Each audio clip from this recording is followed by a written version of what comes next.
প্ৰক্ৰিয়া ছেপ্টেম্বৰ 1 তাৰিখৰ পৰা আকৌ আৰম্ভ হ'ব আৰু আমি চৰকাৰৰ ওচৰত আৰ্জি পেছ কৰিছোঁ আমি গোটেইখিনি দি থৈছোঁ কিন্তু এডিশ্যনেল মেন পাৱাৰৰ কাৰণে আৰু নিযুক্তি হ'ব আৰু নিযুক্তিৰ প্ৰক্ৰিয়াৰ ষ্টাইল কিছুমান আমি এতিয়া বদলাম আমাক লাগে সক্ষম মানুহ কৰ্মঠ মানুহ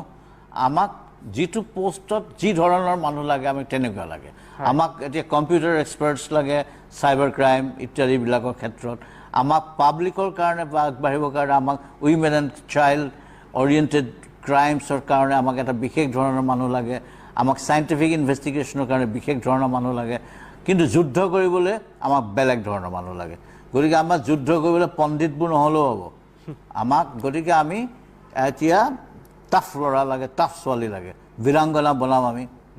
গতিকে আমি যি ধৰণৰ লাগে তেনেধৰণৰ নিযুক্তিৰ কোৱালিফিকেশ্যনবিলাক নিৰ্ধাৰণ কৰিম আগতে এইটো চলি আহিছে কাৰণে এইটোকে চলি থাকিব এইটো নহয় মই ইতিমধ্যে চৰকাৰৰ ওচৰত দাখিল কৰিছোঁ কমাণ্ডো বেটেলিয়ন 5টা বনাম তাতে যদি কনচেপ্ট পেপাৰ মই নিজে লিখিছোঁ এইটো আলোচনা কৰি লৈছোঁ মোৰ অফিচাৰবিলাকৰ লগত আৰু আমি যিটো এটা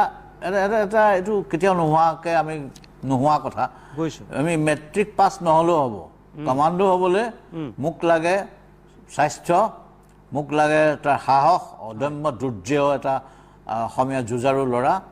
মোক তেনেকুৱা কমাণ্ডো লাগে মোক এনে এগাল পণ্ডিতালি কৰি ডাঙৰ ডাঙৰ চিঠি লিখা বা এইবোৰ কিবা লিখি থাকিব নালাগে গতিকে তেওঁক আমি ফেচিলিটিজ দিব লাগিব আমি তেওঁক ভাল জেগা দিব লাগিব থাকিবলৈ আৰু তেওঁক ট্ৰেইনিং কৰিব লাগিব টপ কোৱালিটি ট্ৰেইনিং আৰু ঠিক তেনেকৈ আমি 2টা ল এণ্ড অৰ্ডাৰ কমাণ্ডো বেটেলিয়ন আৰু 3টা এণ্টি ইনচাৰ্জেঞ্চিয়ে হওক এণ্টি হাইজেকিং হওক